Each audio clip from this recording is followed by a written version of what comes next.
So, little baby, look, y'all forgive my tardiness a little bit. Hopefully, we got our mic right. But interesting night last night, long night. So, if you stayed up and watched Brian and I last night, I greatly appreciate it. Um, but we're gonna talk a little bit about that. But also, the question is, are we a little inconsistent in some things? And then also, should we stay or should we go? Just kind of want to point out some of these other folks are making. Then maybe look at what FAMU's getting and see if maybe it's time to consider making some change. We'll see. I already know what's up. It's gonna be Fangs up.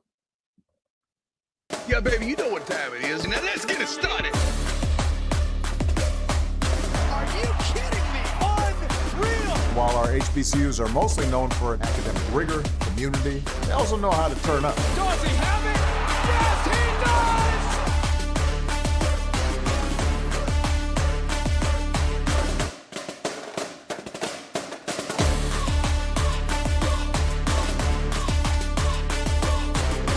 And that might be the knockout punch.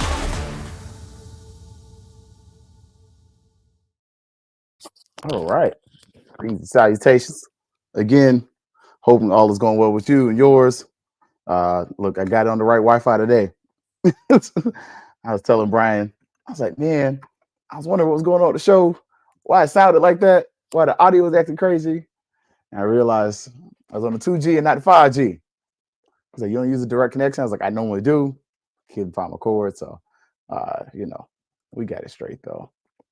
What's up, Gail? So but yeah, man, as y'all know, episode of Fangs Up. Y'all know I try to do things a little bit to the left. Nothing too crazy though. But shout out to Scotty off script. He did do a video recording of that board of trustees meeting. So much appreciated for those of us that have jobs and have to work, because I wasn't able to watch it live. So I got to go back and watch it. And one of the comments that stuck out, somebody made a point of pointing out that we looked a little inconsistent in some of our dealings. And but that's nothing quite new. If you kind of used to FAMU and you know the vibes. But how do we become consistent? Because we are consistently inconsistent. So look, baby, that meeting was so pointless. It was a formality. You knew you had to go through that to hire the lady. As a person who's a current state employee and a former state employee, I will tell you, sometimes you just applying for the job so they can hire the person they want. And I ain't gonna lie to you, I've definitely been told, hey, bro, you do me a solid. I just need you to apply for the job. I'll give you an interview. Next time it come open, I'll put in a good word for you. But right now, we already got our person. Like, yeah, I got you. So, but that meeting was so pointless. But for the weekend, it was okay. It wasn't what all of us wanted. Definitely was what enough of us needed. But we need the support to continue going. Don't forget, Rattler Booster meeting. We're gonna do the next one. We are gonna get on HBCU Digital Network, but we are working on a Rattler Booster channel. So if we can get that going on the YouTube and try and get that going. If not, then hey, we'll get you covered. We'll have you here on HBCU Digital Network, and most importantly, where Fangs Up is located. So, but we will definitely have you back on that. Getting the Rattler Booster, trying to grow our numbers, trying to show you some of what they're doing and some of what they can get done. So come join, be a part of the team behind the team. All right. So look, volleyball though, a little tough weekend, man. Went one for little baby. Gotta get the socials going. A little tough weekend for the volleyball crew, man. 1-for-2, couple wins. Well, one win, couple losses. But you really can't get too mad at it. I mean, first was a loss. Southeast Louisiana. Not our rivals. But I'm sick of them people. Like, I don't know what it is, but we just need to have some sport. We just dominate though, because man, it seems like every time we see them folks, they serve us a fresh L, and I'm sick of them. I can't stand them. Then the Raging Cajuns got us by 1. We should have won this one though. This is a heartbreaker. Um, yeah, 3-2. We were up late, so if you're watching, man, you're kind of keeping up with it. Definitely a game where you were a little disappointed. We could have won this one, but we let them off the hook. But we beat somebody with the name Jackson State. It's just Jacksonville State. We beat the Gamecocks. So they got fried by the Rattlers and shut out. So good times for the good people in orange and green. But the topic du jour, definitely that FAMU football game. If you missed it, Brian and I did an instant reaction late into the night. My wife was looking at me funny, like, we're going to get another bedroom. I'm like, yeah, eventually. But 34-12. And if you were watching it, it's definitely a game where you can understand when people are frustrated. Missed me with the fire the coordinators thing. And it's not because I don't think they missed opportunities. It's more because, yeah, I know I operate on rational. And I understand that man, you ain't got the budget to do just fire people. Oh, you had a bad game, wasn't great, fire everybody. Not possible. Could FAMU have won that game? Yeah, absolutely. That was definitely a winnable game. I don't think Troy's very good.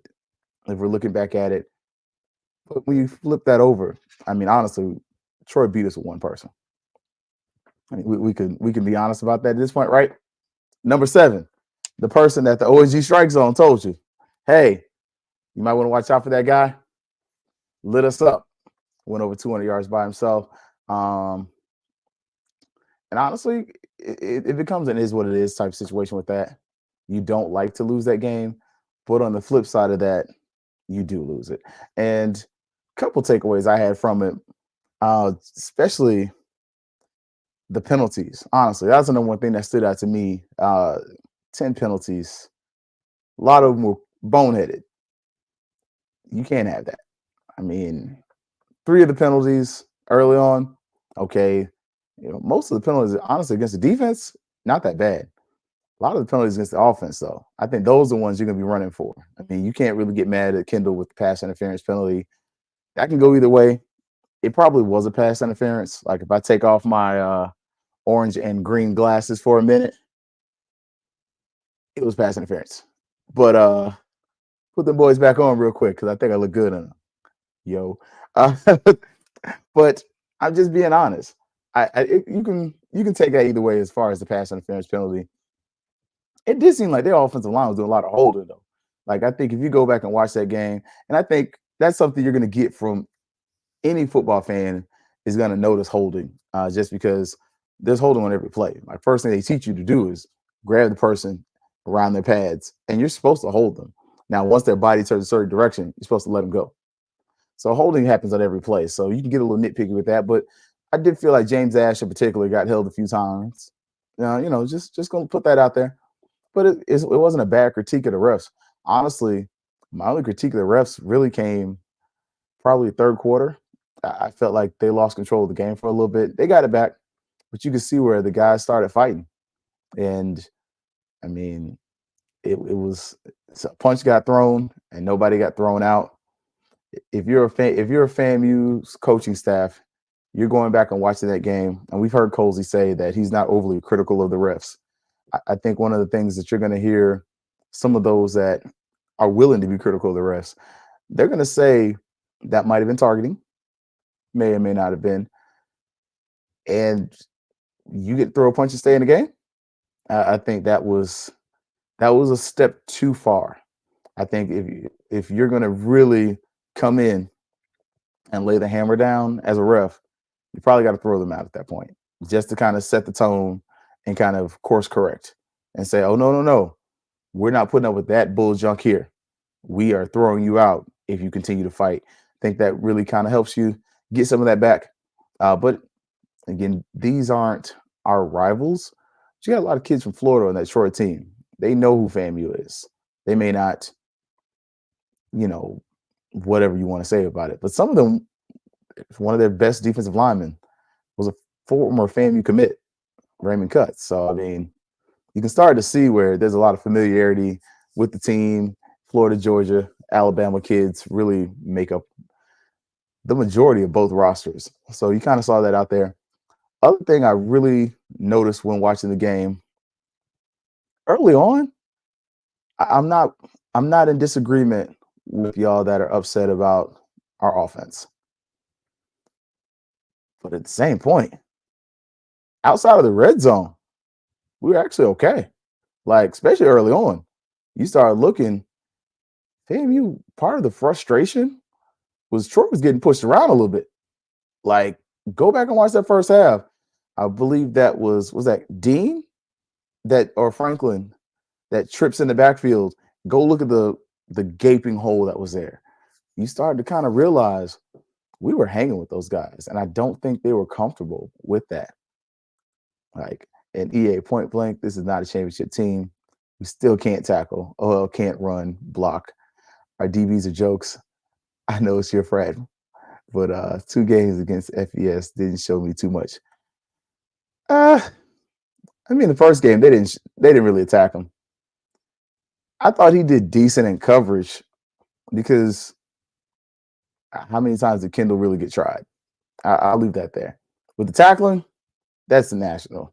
You watch the NFL today, and them jokers can't tackle. Part of that, and that's a problem. And I don't know if that's something where that is where we need to get the tackling donuts. I don't know if y'all have seen some of these other teams where they have actual donuts where the players can practice tackling because you don't actually really do those kind of things that much anymore. So, and yeah, let me move that over here right fast so y'all can see. There we go. So yeah, I don't know if this is something that maybe we need to talk to the NAA boosters 220 club about sponsoring, but looking at the tackling, I ain't seeing a lot of good tackling. And you even heard Colsey say, much to EA's point, in the last 220 meeting, did we train to jump up at the ground? I don't know, but it don't look like we're training with these. So if this is something that's needed, Coach Colsey, please let the 220 club know, let the boosters know, because this can be purchased. Like, and $200 per wheel. I mean, I imagine you probably need like 5, 10 of them. So, ask for a good $3,000-$4,000 because you are tax exempt. But I'm with you. That tackling, atrocious. And that was a definite problem because we saw that kind of going across the middle, like that slant route. And you still see where guys are throwing shoulders at people opposed to wrapping people up. Form tackling is a lost art. But you can't just throw shoulders at people and expect them to fall down. Like, you're not wrong about that. And kind of going into what EA's point is, and I'll jump into the defense in a minute. I'll start with the offense, though. Like I said, the offense wasn't overmatched. I do feel like FAMU had the better quarterback. Offensive line-wise, I think part of it we got tired. Like, you look in the third quarter, as much as people want to say it's about X's and O's and willpower and all this other stuff, you start looking, our ones could compete with the ones at Troy. Our twos, that's where you start running some problems. And our threes is over. Like, our second string wasn't up to the same level as their second string. They had more scholarships. And they started rotating more guys in. You can start to see, if you watch Troy's coach, he actually kind of starts to figure it out a little bit during the game. Like, oh, crap, I need to rotate guys a little more. And so also, you got to take points, man. Like, we're seeing that 2 Florida teams this week showed you got to score. And started to think FAMU scores 4 times, and one of them you gave up. So if FAMU scores a touchdown instead of those field goals with an extra point, it's a 34-28 game. But with the field goal that you didn't get, FAMU scores 5 touchdowns, you win the game. So, of course, that's, it's whatevers. But I'm just saying, look, I'm telling you, Royal, I'm about solutions. That's just, I'm not the suggestion police over here without being like, hey, this is a fix. Like, we need the tackling donuts. That's something. Hey, 220, one of y'all's there. Mention that and ask coach, is that something he needs? And then, hey, Vaughn, you know what you do. Like, you know what you do. Vaughn, hey, hit that cash app. We're going to get them tackling donuts because I'm sick of these folks missing these darn tackles. I'll be the got Vaughn to cussing. Yeah, listen, I know we have our ailments, but I will say from looking at the rest of the conference, we're still head and shoulders above everyone else. Yeah, SWAC sucks. I'm sorry. I can say it in a nice way, but I can't. And yeah, we may not have long with these OTs. 56 should play another down. Shouldn't play another down. He'll get our QB hurt. Yeah. But again, how many defensive ends are you going to see like that this season? Just saying that. Yeah. What's up, man? Mr. Campbell. This is not a super team like Grambling 2016, 17, JSU 21, 23, FAMU 23. But this team is as good as those Alcorn teams that went to 3 Celebration Bowls. Now we can win it all versus the best in the MEAC. I agree. Honestly, I think this is still the best team in the SWAC.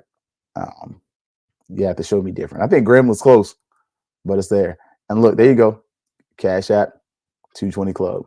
So I'm about to get that from Vaughn, But kind of continue with the offense. Man, our quarterback, Daniel Richardson, showed a lot. Like, I'm sorry. If that's what we're going to get this season, we're going to win some games. Like, yeah, he was running for his life at times, but he's mobile enough to do it. And you start to look at this team compared to last year. I don't disagree that last year's team was better. To me, that was a group of 5 football roster. Like, if you put Daniel Richardson on that team, you beat South Florida. My personal opinion. Yeah, I know I'm a Musa man. I'm a Musa fan. But I think Daniel Richardson got a little bit something more that Musa didn't quite have. Musa might have a stronger arm. But Daniel Richardson, he looked different. So that's just me. I'll leave that there. But the receiving core this year is better. Like, no disrespect to Manigo. Manigo was my favorite receiver. Like, I can finally say it. Manigo was my favorite receiver but he would catch the balls that he wasn't supposed to catch and drop some of the routine. But Manigo, hands down, last year was my favorite receiver out of the receiver group. Dixon was okay. He rubbed me sometimes because he talked all that noise. And I'd be like, bro, just stop talking. Like, you're a decent receiver, but you ain't got to talk so much. But I wouldn't, cross the line or nothing. But it was just like, all right, man. I kind of wish he would stop talking sometimes to the other team. But he was a solid player. Of course, I love K-Dot and those guys, but Manigo was my favorite. So I can finally say that. This year, I have an obvious favorite. He ain't been the best. But my favorite is Asion. Like, and that's because I know his mom, he went to the Great Jones High School. I'm biased. But my guy, Quan Lee. Quan Lee, hands down. Like, I'm sorry. Like, I like Gassett, but Quan Lee makes those sticky catches. Like, the ball thrown over the middle. You can see Daniel Richardson looking for like 4 people. Looking for number 3, looking for Quan Lee, looking for a tight end. He's not looking at Gassett and those other guys very often. Gassett a little more deep ball downfield. But I think this year's receiving core is better than last year. I think if you give this core of receivers last year, that's tough, man. I'm just saying, because you think about it, Marcus Riley really is an elite kick returner. He's a solid receiver, but his gift really was special teams. Like, and you hate he got hurt in the NFL, and hopefully he's able to come back next year. But Riley was like solid and really your best receiver because all the other guys, for the most part, had health issues and quite a few of them had the drops. Like, just, call a spade a spade. Now, the tight end room, I don't know why Pruitt's not getting the game. And honestly, that's your best. That's your best group. And to y'all's point with the offensive line, I'll listen to it. But watch the first quarter. They actually were moving Troy's defensive line around. Like, compare this from the Norfolk game to now. It's a better team. Like, I get it, because the red zone offense, what the heck? I don't get that. Like, the red zone offense, it seems like all of a sudden we forget how to play calls. Like, and yes, I said play calls, because it's like, can you call plays? Nah, not in the red zone. Everywhere else we're good. We get to the red zone, we just get the yips. 0 for whatever against FBS teams. So no touchdowns against Miami or Troy. You should have had one against Miami. You probably should have had one against Troy. I mean, I'm just saying. And the penalties. Offensively, you got 7 of the 10 penalties, and some of them are just on junk. That's not it, baby. You can't have that, like, at all. And we see it's Campbell's. It's clear we got 3 games on our schedule that will determine our fate: ASU, JSU, and PV. You think PV's that good? I don't know what to think about them. I can't trust them. That's just me.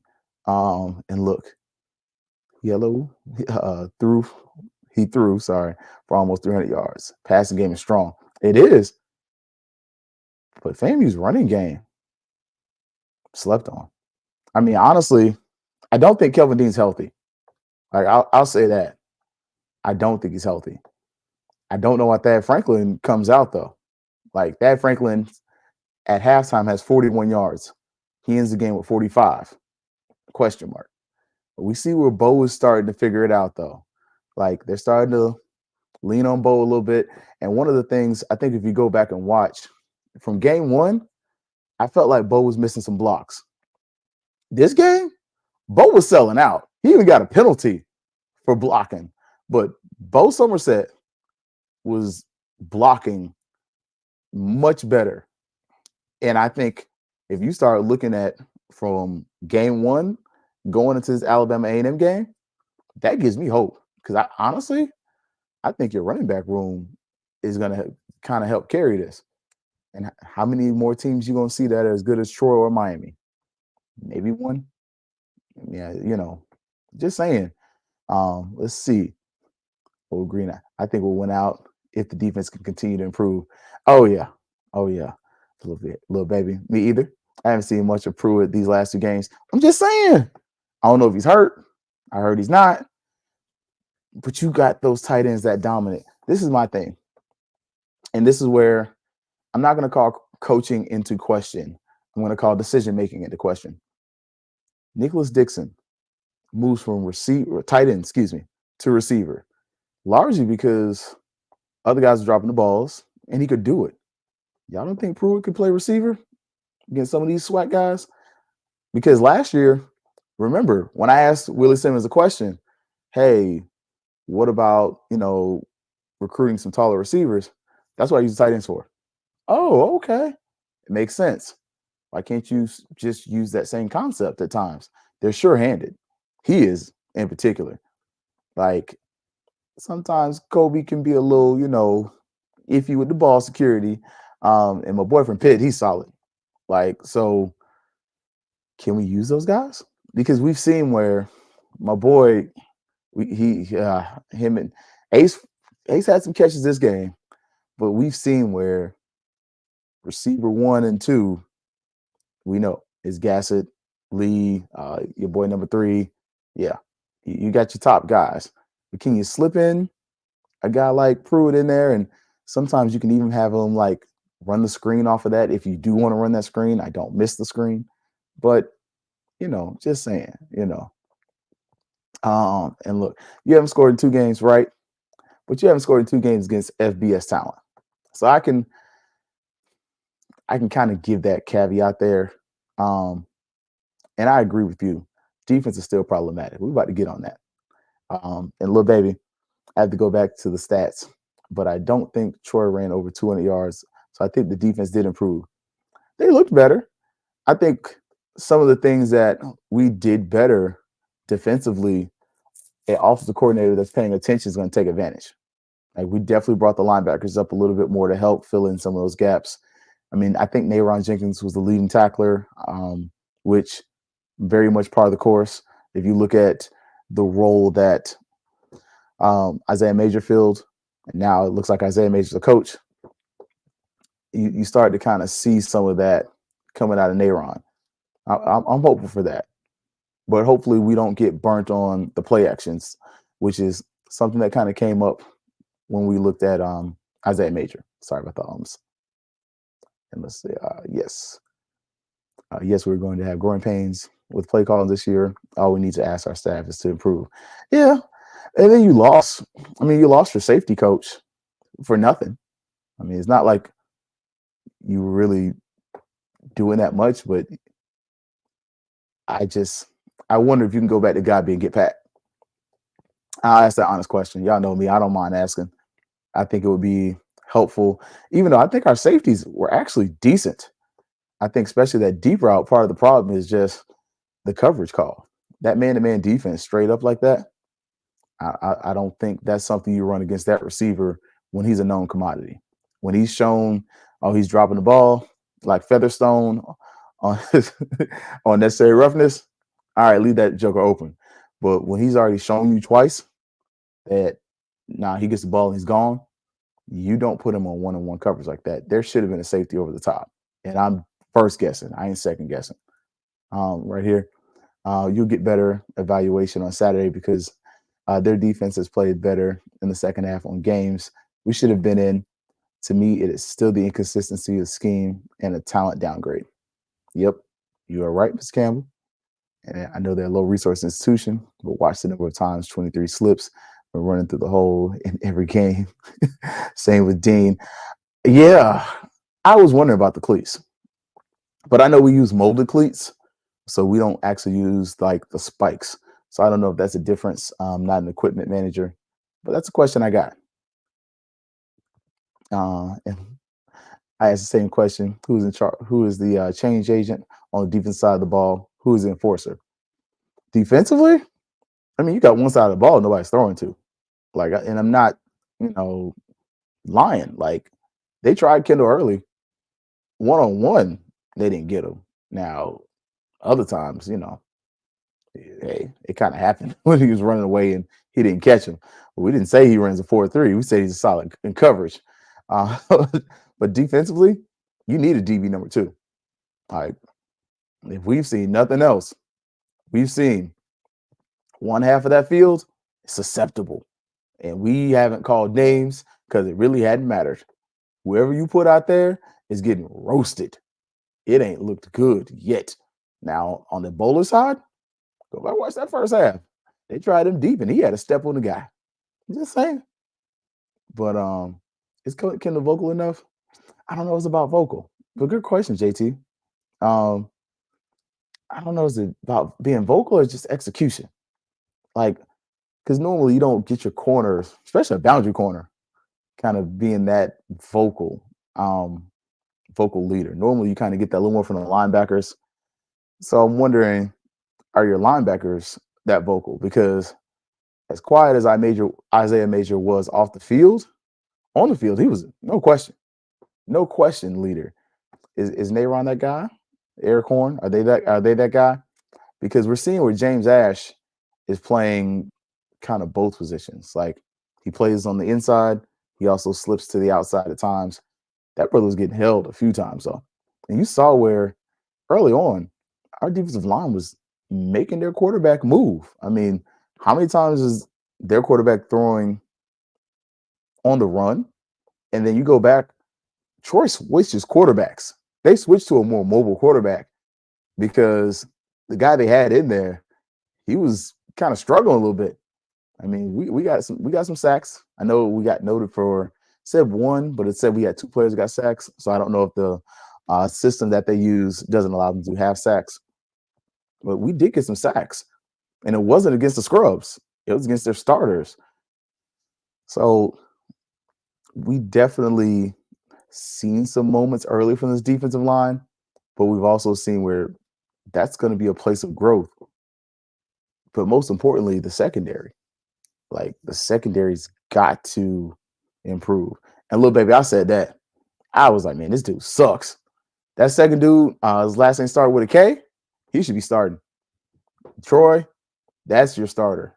I don't know what it is, but that little young buck came in there and his ability to move showed some things. I think those are some of the things, if you're going to go back and watch this game for film purposes, you're going to notice the times when FAMU struggled against a mobile quarterback, because that's more of what you're going to see in the SWAC. Less of the guy in the statue, and as Willie Simmons would say, patting the baby. I mean, he had some of those times, but you also saw where the mobile quarterback, and it's a layup to say a mobile quarterback gives a defense troubles. That's obvious. But he was able to move, and it gave them some second chances. And let's see, EA. We heard all this talk about Westmoreland. He's the next done. He's got to step up big time. I didn't say he was the next done. As a matter of fact, remember Colsey said Anthony Dunn was the only dude that we hadn't replaced yet. I believe he said it on my show. So I that's me. I remember him saying we didn't have a replacement for Dunn. And when I look on the field, I see that. I think the other thing, though, you start looking at FAMU, and I did this for a friend today. We had a little group, kind of compared last year's team to this year's team. Last year's team was a group of 5 team, like except for the quarterback position and the receiver position. That was a group of 5 football team, and you still struggle at times when you shouldn't have. This year's team is an FBS team. I don't think we're a group 5. I think we have the quarterback to do it, but you started looking at some of the losses you have, especially on the defensive line. It causes you to change your scheme. And I don't think I question some of the ways we are changing the scheme, even though I've noticed we're quicker to change and quicker to adjust. That's something that I will say last year, in previous years, we would get beat for a whole first half and then make a second half adjustment. Whereas it seems like we're adjusting a little faster, but it also seems like at certain positions, it just kind of is what it is. Like, we're still looking for that corner. It's like, who is it going to be? And as Campbell says, it's unclear. We don't have a replacement for Dunn or Cheney. Yeah. Or General Hunt. Thank you. That's what I'm saying. When you start considering, granted, they ain't getting the best and the most PT, but your 3 best defensive players are all at the FBS level. 2 are Power 5. 1 is at a G4 school. So you start looking, General Hunt's at Illinois, Cheney's at Colorado. You also lost Sharif Say. We didn't talk about that. He went to UCLA. Like, you start looking, you lost your starting defensive line in its entirety. Like, literally, 3 out of your 4 starting defensive linemen transferred. 1 of your starting linebackers transferred. So that's going to be hard to replace and replicate, because not only did they transfer out, but they were experienced. General Hunt had been at FAMU since he was a freshman. Sharif Say, I think this was going to be his 3rd year at FAM, 2nd year. Cheney, 2nd, 3rd year at FAM. Anthony Dunn, since he transferred from Marshall, 3rd, 4th year at FAM. So you start looking, you're not going to be able to have the production you had in the past. And I love that you brought that up, Mr. Campbell, because at your key position that made it easier for the secondary to live, you lost your best players. Not to mention, you let one of your corners walk because he's kind of wishy-washy about whether he's transferring or not. He's at Murray State. So you kind of start to look around. Another corner ends up at Albany State. I don't know how big that is a loss for that with Glaze. You start looking, man, that roster lost a lot. So, and they're not playing. Still don't understand leaving. I don't either. And that's why, if y'all remember this somewhere, if you were with me, one of the things I've definitely been vocal about for our HBCU students, if you're a senior, there's no point in you transferring unless you're just that guy. The data doesn't say that you should transfer. And that's not me being a fan. That's, again, the glasses are off. What HBCU senior has left their program, gone to the FBS, and become the instant starter? I noticed I said senior, because I know Shador, I know Travis Hunter. They literally came in and became starters. And yeah, they're leaving for NIL, but what kind of film they getting? So, and I love that, man. Look, QB1 was the reason they were out of the game as long as they were. Once QB2 got in, their momentum changed. They weren't going to face that level of QB ball and all conference play long. I don't know. I think the SWAC quarterbacks are more like QB2 than QB1. QB1, it's a bit of a statue. And what's hurts is Chaney riding the bench. Hunt's hurt. Say's out in class riding the bench. Yep. All them dudes are riding the bench. You lost your second best or best offensive line. Like, a lot of the stuff when we're talking about FAMU losing these things and what we don't look like, you start looking at the transfer portal and you start really seeing the importance of the Fangs exchange. And that's not me even like selling it, but you can start to see where if you can get this NIL money up, what players are going to stay. Because honestly, FAMU's got the best NIL in the SWAC, probably in all of HBCU football, honestly. Like, literally, the cheerleaders just got $250,000, according to some articles. So when the cheerleaders getting $250,000, what does that say about your other programs? The championship cheerleader programs. And yes, they left to ride the pine. And if you heard what some of the money, I mean, we're talking some of these kids left for $15,000, $20,000. We ain't talking no $300,000, $400,000. We talking some of these students, and I have on good counsel, I'm not gonna say no names, have left for really what equates to 5 or 10 stacks. So a grant. The money they would get from a Pell Grant or a university grant is why they left FAMU. And then they're getting terrible film because they're getting no film. But I mean, you're getting your meals met, you're getting fed, everything else like that is working. But yeah. So special teams were straight. But I think when you kind of go back and watch this game, it's hard to watch the film after the third quarter because it really falls off. But if you go watch that first quarter and the second quarter, honestly, really first half, FAMU's in the game. And you can really argue that Troy ain't that better of a program. They got better facilities. But I just don't. I think we were very competitive in the first half.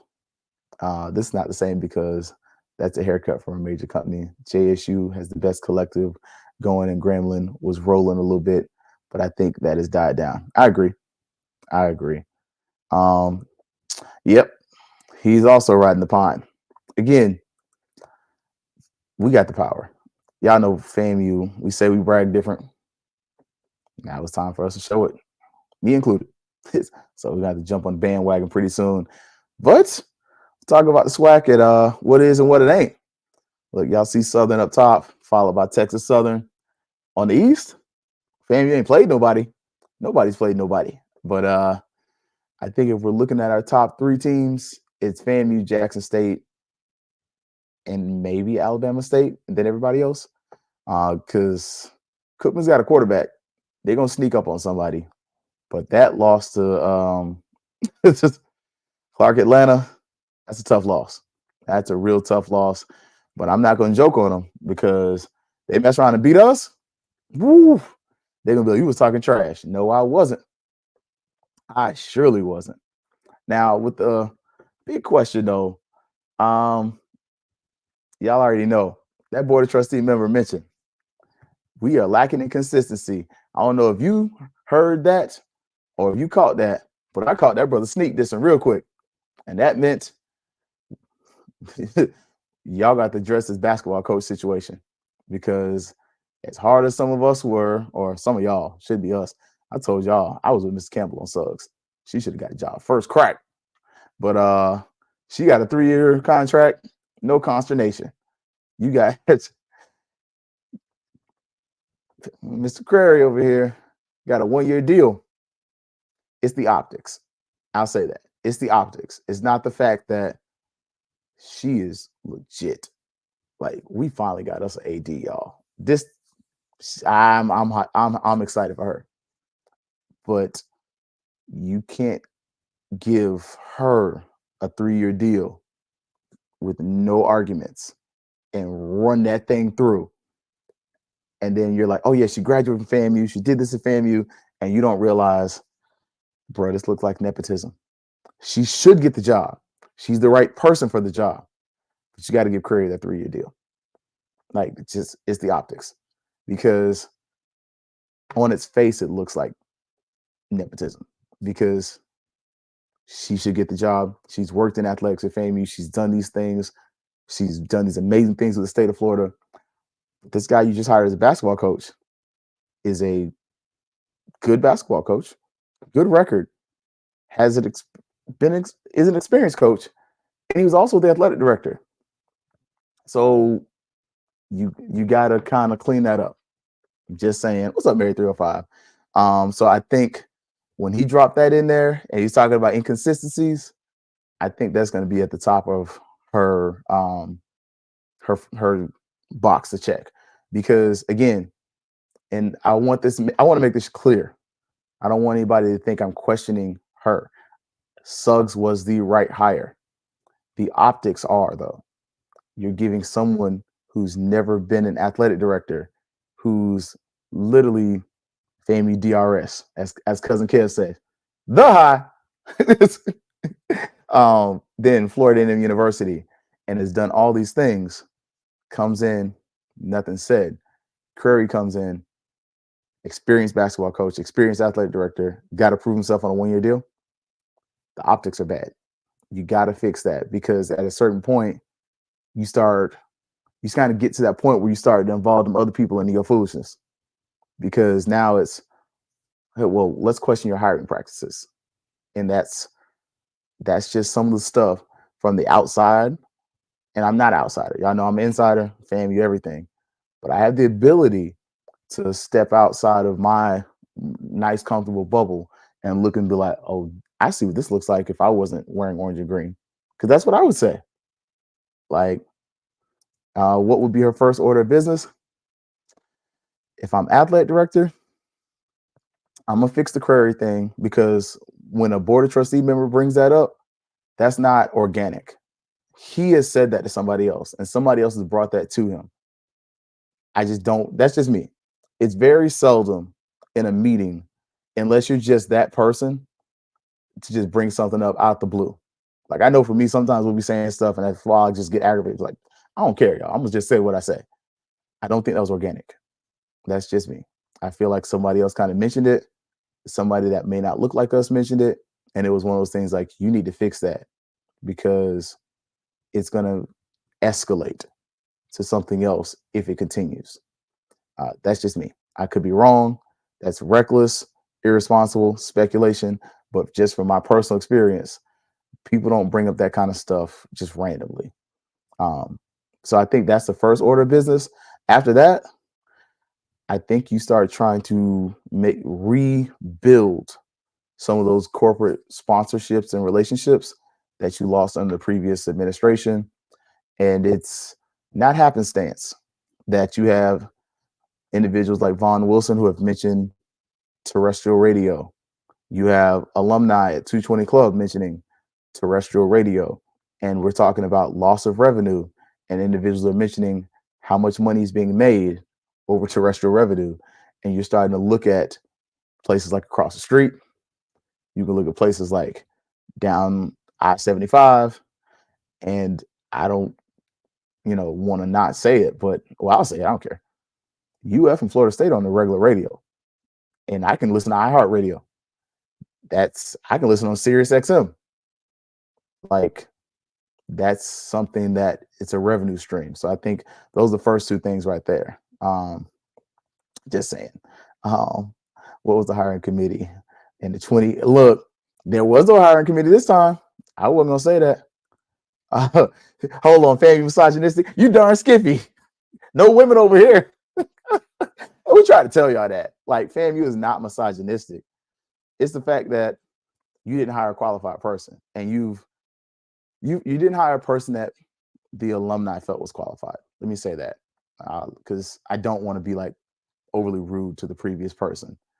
But you hired someone that they literally told you, all right, but this person's better. And you kind of picked them. And then the street committee got to talking, and they didn't say everything that they said in public in the streets. Yeah, that wasn't gonna fly, man. Like, I'm just saying. How can you recruit on a 1-year deal? This is me, not even him. It goes past him. See, for me, it's not about Crary. Respectfully, it's not about him. It's about the institution. What do you look like as a university if you're giving coaches 1-year contracts? It's not about giving Crary the 1-year deal. It's about having a reputation for giving coaches 1-year deals. Who wants to work there? Just saying. I don't care if it's cutting your teeth. I'm a teacher, y'all, and I promise you, I'll be blessed. I go to a school and I walk in the interview and the guy says, oh yeah, you got a job this year, but next year I don't know what to tell you. I'm not going there. I'm gonna stay right where I'm at and be like, nah, I'm good. I know I've been here.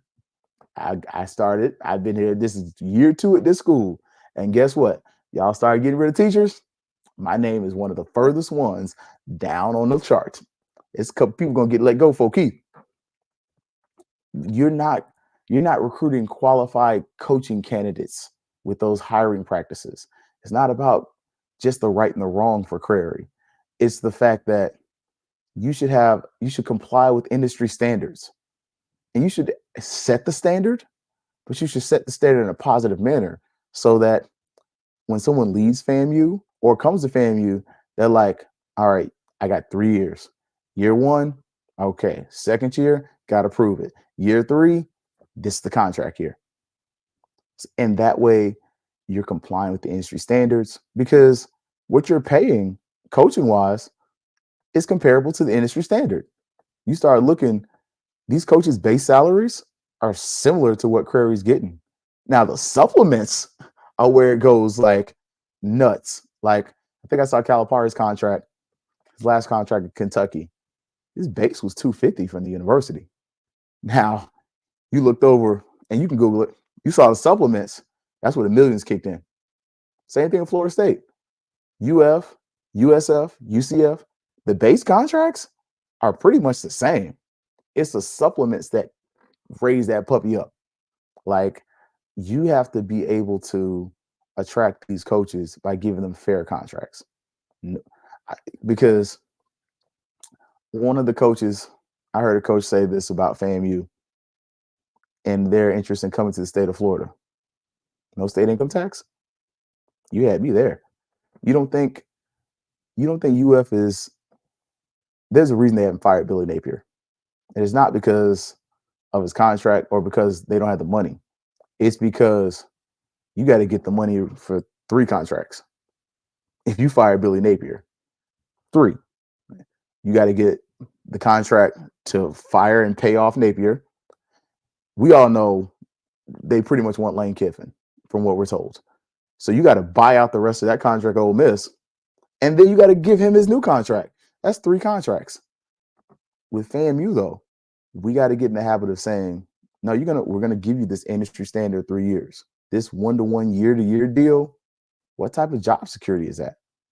Again, just because they're coaches that make more money don't mean they're not people, and that they don't have families, and that they want job security. Like, just saying. That's just me. I'm sorry. I know some of you in this chat. I have her contact. Please forward. I want FAMU to be great. Hey man, she's always welcome on the show. I ain't gonna break no news. Go back and watch the live, and you'll get some news. I'll tell y'all this: You need to watch the ONG Strike Zone. You definitely need to do that. What is Grambling coach getting? I don't know. You got me on that one. Tallahassee, the Tallahassee Pastures got some clout. They do. They do. It's a Nayron Jenkins, Eric Horn, top 25 in tackles, along with Bowler, Powell, and Wilson. Yeah, tells you folks getting a little bit to that back area a little too much. But that's honestly, that's where I'm at with that. Now, my other question before we cut on out of here, because look, the wife, she forgave me because I told her, I said, baby, it's just me tonight. She's like, oh, okay. Yeah, because y'all was on late last night. We were. Yeah, the shout out to Kelvin. Appreciate Kelvin going live from Troy. Appreciate Brian having me on, man. Y'all know that's my family. You know, family on one side and family all over. But my question is, should FAMU start looking elsewhere? Look, I ain't gonna lie to y'all. I love spreadsheets. And so, I was just kind of wondering, we had this kind of come out in the, our group a little bit, conversation. Should FAMU just stay in the SWAC? And so somebody mentioned the Sun Belt, Fun Belt. FAMU gets about $1 million from the SWAC per season, So we've seen per school, each school gets about $1 million from if I remember correctly.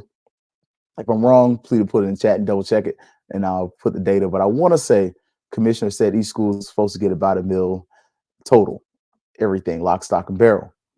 You start looking at the Sun Belt, and per the resources I have, and y'all know I don't mind sharing, it was about $2 million. And I shared them on the fifth quarter FAMU page.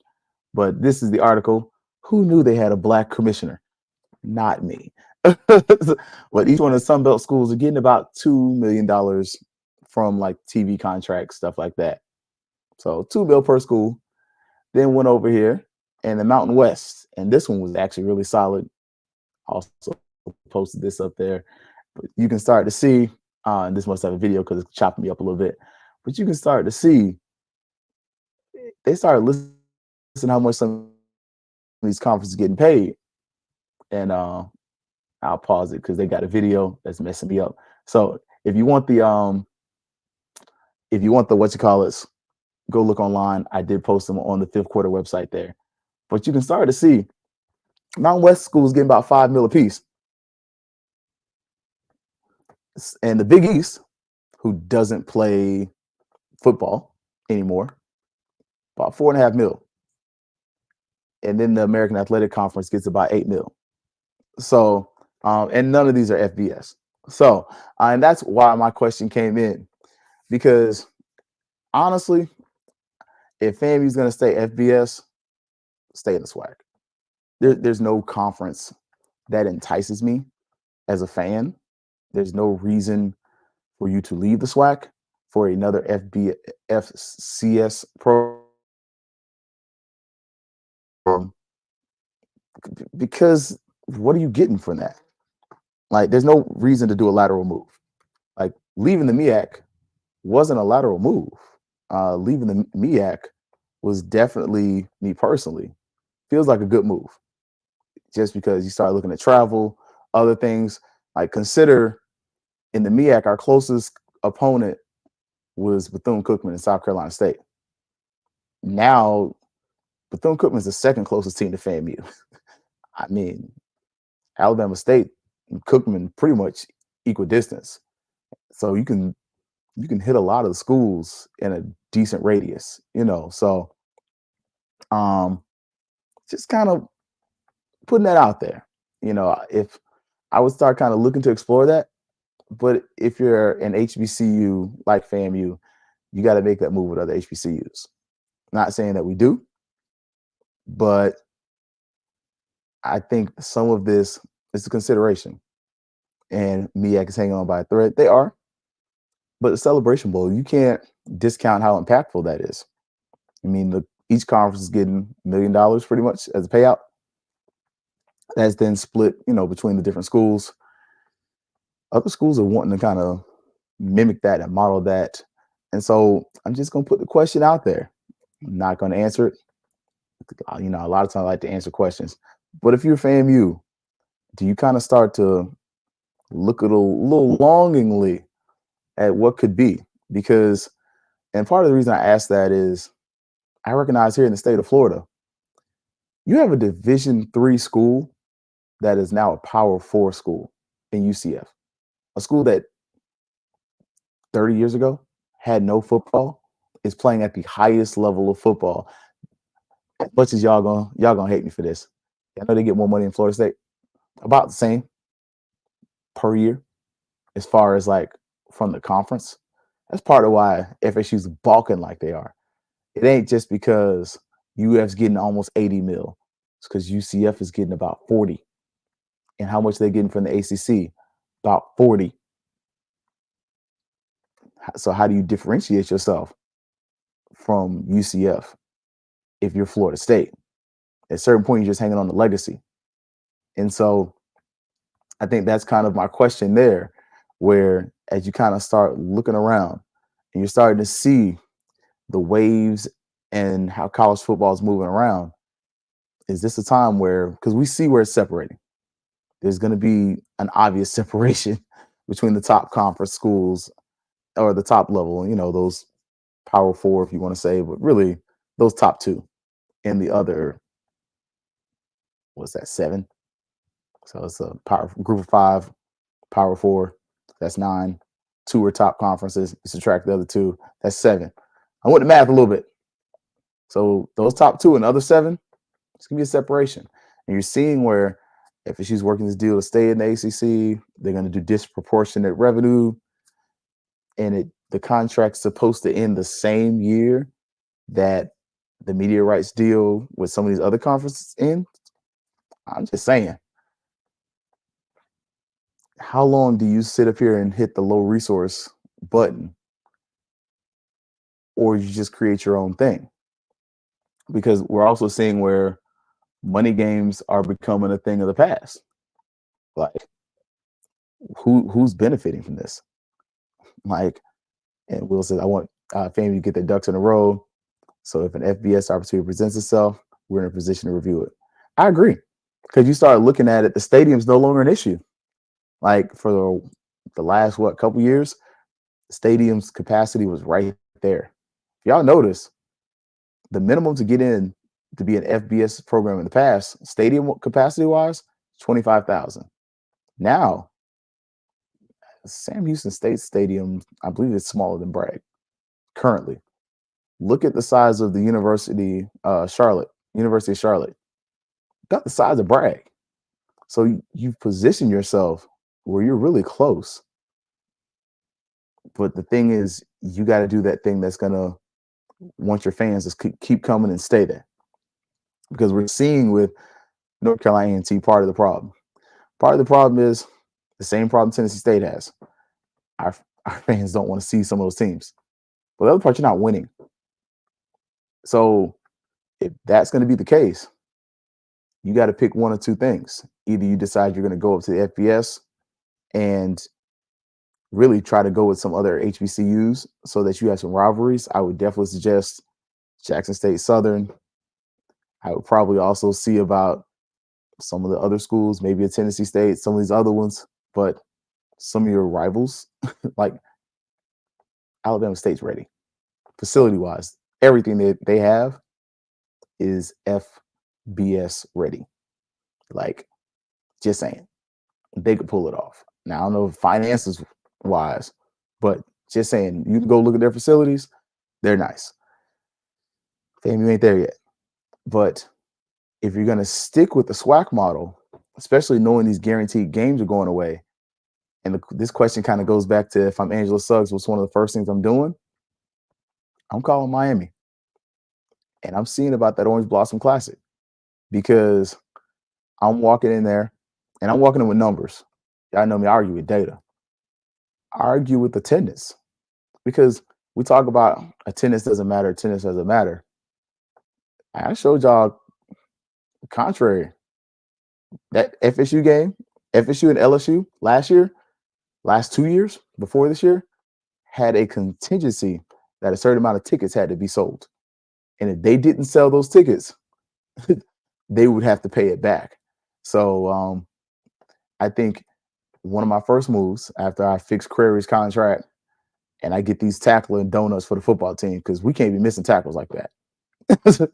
um, is I make that call and I talked to her down in Miami. I additionally talked to Jacksonville and Tampa, and I put it out there. And I said, hey, we're looking to do the Orange Blossom Classic. We're looking to be in it. And I reached out to the SWAC and I say, as far as this game, if you want to get on board with this, you can kind of put teams in schedule and in rotation. But this is going to be our first game of the season, and we're protecting it. We need it protected the way that you're going to protect and move hell and high water for the Bayou Classic. We need these two games. We need the Florida Classic and the OVC. And you're not wrong, Mike. Not at all. And honestly, you're not supposed to stay at Bragg. So that's part of why I don't really complain about Bragg like that. Your strategic plan says 6 years you're supposed to be out there anyway. Is that going to happen? Doubtful. But it could. I mean, I feel like you have an athletic director that might be able to get that done. But that's one of my moves because just start thinking about between the OVC and the Florida Classic, easily you're talking $1 million, 2 games. Like Mike puts out a great point about this team doing a little bit of barnstorming. You get 4 home games and you get some of these large cities that, especially, could you put FAMU in SoFi Stadium in LA? How many times has 100 played in California in the past 3 years? Every year they've gone. I didn't ask how many years. I said how many times. Like there's literally, I think, is it San Diego? One of those cities in Southern California? They're almost on rotation at this point. You don't think one of those cities would pay for the 100 to come? Would pay for a FAMU brand that is routinely being seen on a Celebration Bowl and looking good and all this other stuff? People like winners.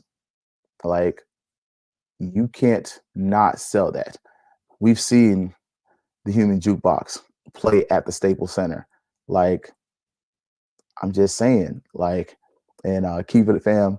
You see, this is what everyone is missing when it comes to HBCUs and the FBS perception. And I've said this to repeat. If HBCUs aren't in the position to put a winner on the field and ready to win, yeah, you got to win. Again, the other reason I posted the question, we just watched App State whoop up on UNC for $400,000. Not $1 million. Some of y'all screaming, oh, yeah, we shouldn't play these teams for less than $1 million. That's not the industry standard. I think we should get $1 million. Don't get me wrong, because you ain't bringing what FAMU brings. You're not bringing 100. Our alumni base is nuts, and they actually travel, even they know we're going to lose. I'm just saying, I think the 100 could generate that kind of funding, but you could put FAMU in some of these cities and some of these areas, and all of a sudden, you get the city to chip in, show the numbers, say, hey, this is what we do in Miami. This is what we do in Tampa, or have done in Tampa. This is what we do in Orlando, obviously. This is what we have done in Atlanta. And you're like, hey, this is how many alumni we have in this area. This is your Black population. Like, you kind of got to sell that with the numbers, with the matrix. Just saying. That should be a thing. It should be a yearly thing. And yeah, 3-hour bus ride. That's what, Jacksonville, Tampa, Orlando. Now, for the people fussing about Miami, that tells me you ain't never made that ride from Tallahassee to Miami. That's 8 hours. And if you're on a bus, that's like a 10-hour ride. I'm not mad at the band for not coming to UM. But that ride to Jackson, that's 6-7 hours on a bus. I want them to Jackson though, but that's a ride. This is the first year that I've seen a major power not pay for the band to come. The marching storm was left on the hill. Hey, just saying. And Black people devalue anything that is not a winner. That's not just Black people though. That's anybody. The only lovable losers are the Cleveland Browns. And they support them jokers because they ain't got no choice. Uh, without resources needed, HBCUs won't be able to officially compete at the best. I agree. We won our games with them there. Okay. And then if we create a rotating annual FAMU Showcase Classic in a major city, we could command somewhat close to the same kind of dollars FSU and LSU got in Orlando and in Nolens. Woo! I don't know, Mike. Them tickets was expensive. I ain't gonna hold you. I wanted to go to that game, and I was like, ooh, I ain't paying that. And I like Florida State. But I ain't gonna lie to you. I might pay that to go to UF. So I mean, but at the same point, for me, I don't like the Gators. I like Kentucky. They come to Gainesville every other year. So if I spend $125 on a ticket, that's every other year. So hey, it's an outing, you get to hang out with the boys. And then move up and lose. It'll just be an HBCU loser, and it'll be harder for them to recruit top talent. They'll be Idaho headed back to FCS. But Idaho also didn't have the infrastructure. And you also don't have the access to the athletes. I think Idaho's a tough comparison. I think if you were going to really give a comparison, I would maybe look at somebody like Pacific, where, Pacific, they were at that level, they ended up dropping down, and they have access to Southern California talent. Part of the problem with Idaho, proximity. Like, I'm from Florida. How many Florida kids you got on that roster? Like, just saying. Look, just saying. I'm a Tampa Bay Rays fan, so I'm not picking on nobody. I stand in that same corner. We might make the playoffs. We might not. I ain't go to a game this year. I went last year though. And hey, I hate to say it, but you two devalue the band draw when it comes to negotiating with FBS schools. You're not wrong. Okay. And EA, I hope fans start to realize we may be seeing the decline of HBCU band popularity with fiscal tightening and growing DJ popularity games. Yeah. I'll say this. I think as far as the DJs at the game, I think it does add a little extra vibe. I love Loose Kid. Love Loose Kid. I do think we maybe need to just, kind of figure out, like, that first game, that guy's first game as an announcer. So I think everybody was kind of feeling themselves out. And you heard him say that in ONG, on the ONG strike zone. The only way it works with a figurehead coach like Ed Reed, without that, don't even think about it. With the FBS move, him and Ray Lewis can establish the several booster club needed to sustain HBCU. I'm gonna balk at that. What has Ed Reed shown you? What has Ed Reed built? That's in a very respectful way. When he was at Cookman, did he build or did he tear him down and expose? Because with the exposure, he embarrassed the hell out of people. I think if HBCUs were to move up, you have to do it as a unit. Again, you have to do it with 3 or 4 programs. It can't just be one, because all of a sudden, part of it, if you have 3 or 4 that move up together, especially 4, which is a good number, you actually have some teams where you can beat. But then also, I think Troy showed us you can compete in a conference like that, like the Fun Belt. You give things some more scholarships and we make some better decisions, you win that game. Like, not saying you should have. I'm not that person to hit that.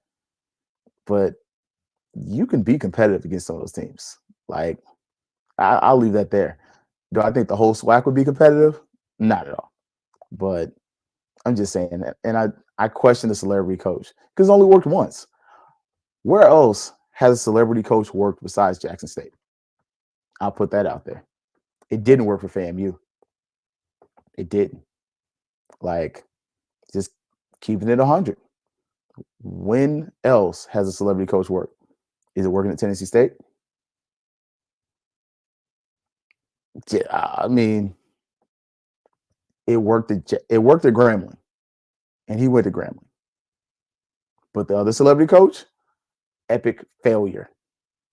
Like, I've yet to see an epic success besides Jackson State.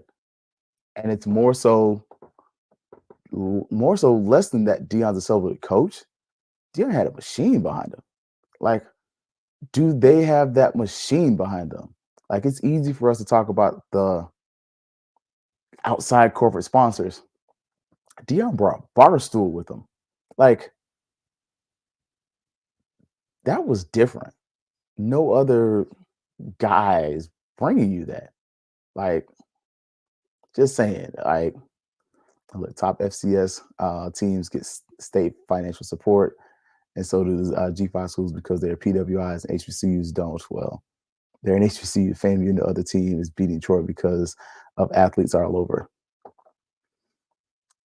They get better corporate sponsors. Like, you start looking at the ledgers, start looking at those companies that are putting back in there. Now, part of the problem HBCUs also face, though, proximity. Like, one of the things we talk about with the HBCUs is, especially FAMU, we love to be like, well, FSU gets this and FSU gets that. Yeah.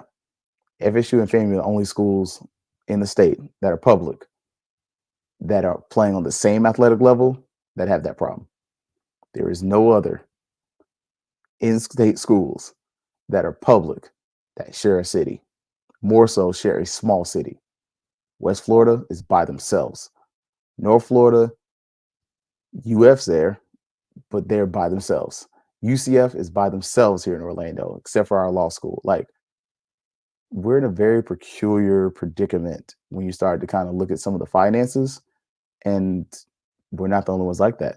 And so that's kind of a unique thing to a lot of HBCUs where they're sharing cities with large PWIs, which you don't see that very often, especially in smaller cities. Like, I don't know, it just, kind of look at that. All right, just kind of think about that. It's smart to build from within. In certain cases, what Ocho Cinco was possible as a bishop, what's he doing? Are we getting money out of that? No disrespect. I love Ocho Cinco as a player, but we have a celebrity guy. How much money is it bringing us? Most SWAC schools from the states, FAMU doesn't because the state doesn't fund auxiliaries. Okay. And Mike Reed, you already got 3 teams, TSU, A&T, Hampton. The question is, are we seriously ready to make a move to a conference like the Sun Belt? Where do we look like we did last night? Would you want Hampton? Like, respectfully, just ask that question. Baton Rouge, exactly. Like, you start looking, the University of Alabama A&M. Alabama A&M essentially shares the city. Like, they're in Normal, but they're sharing Huntsville. Like, HBCUs, we kind of fight a different fight. So, and say going directly towards food and vitamins, if Deion's ego didn't get in the way, he's undefeated in 2021.